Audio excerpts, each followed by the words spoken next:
حضرت علی کو انہوں نے شہید کیا جو ان کے ساتھی تھے خوارج۔ جنگ صفین میں حضرت معاویہ کے کہنے سے عمرو بن العاص رضی اللہ تعالی عنہ نے قرآن مجید جو ہے نیزے پر اٹھا لیا کہ لڑائی بند کرو، قرآن کو حکم بنا لو، جو قرآن فیصلہ کر دے وہ ہم بھی قبول کریں، تم بھی کرو۔ حضرت علی کا خیال یہ تھا رضی اللہ تعالی عنہ یہ چال ہے،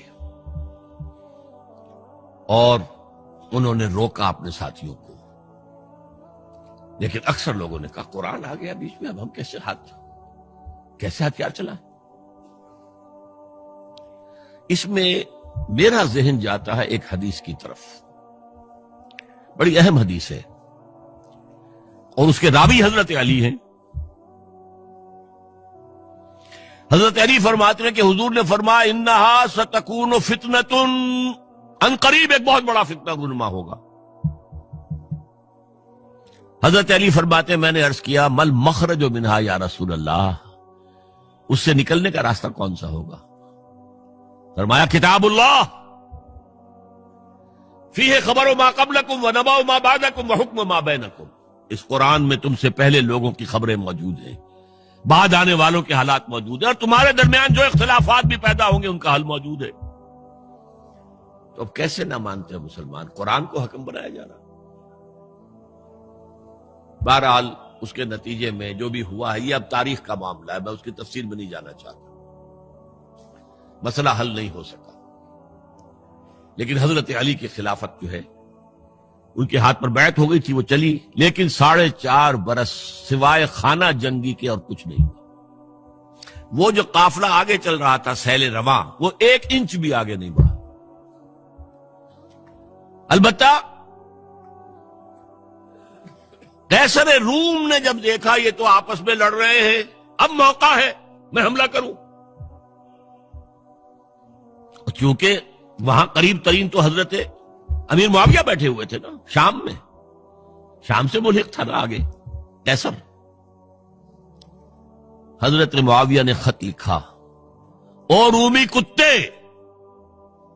اگر تو نے دارالاسلام پر حملہ کرنے کی جرت کی تو سن لے کہ علی کی طرف سے لڑنے والوں میں سب سے پہلے معاویہ ہوگا تیرے خلاف، لہذا اس نے جرت نہیں کی۔ بہرحال حضرت علی کو شہید کرنے والے تھے ایکسٹریمسٹ جو خود ان کے اپنے ساتھیوں میں سے تھے۔ انہوں نے کہا وہ کہاں حکم کیوں مانا؟ ان الحکم الا للہ، اللہ کے سوا کسی کا حکم نہیں، قرآن حکم نہیں ہے، کیوں مانا تم نے؟ اور اگر مانا تھا تو اب حکم کے بعد کیوں نہیں مانتے؟ چھوڑ دو خلافت۔ بہرحال یہ کہلاتے ہیں خوارج، جنہوں نے بغاوت کی ہے حضرت علی کے ساتھیوں سے۔ ان میں سے 3 نے بیٹھ کے طے کیا، یہ 3 جو در حقیقت بڑے شخص ہیں، یہ اس وقت امت جو ہے ان کی وجہ سے اس مشکل میں پڑی ہوئی، تینوں کو قتل کر دو۔ فلاں دن صبح فجر کی نماز کے وقت ایک شخص وہاں جائے گا، ایک شخص وہاں جائے گا، ایک شخص وہاں جائے گا، اور فجر کی نماز میں قتل کر دو۔ ابن ملجم آیا، حضرت علی پر وار کیا، وار کاری ثابت ہوا۔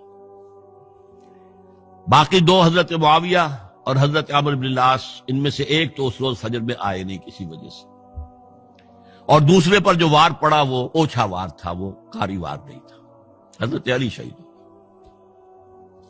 اس کے بعد حضرت حسن کی خلافت ہوئی 6 مہینے، لیکن اب جب جنگ کا معاملہ ہوا تو حضرت حسن نے دستبرداری اختیار کر لی، حضرت معاویہ کو تسلیم کر لیا خلیفہ۔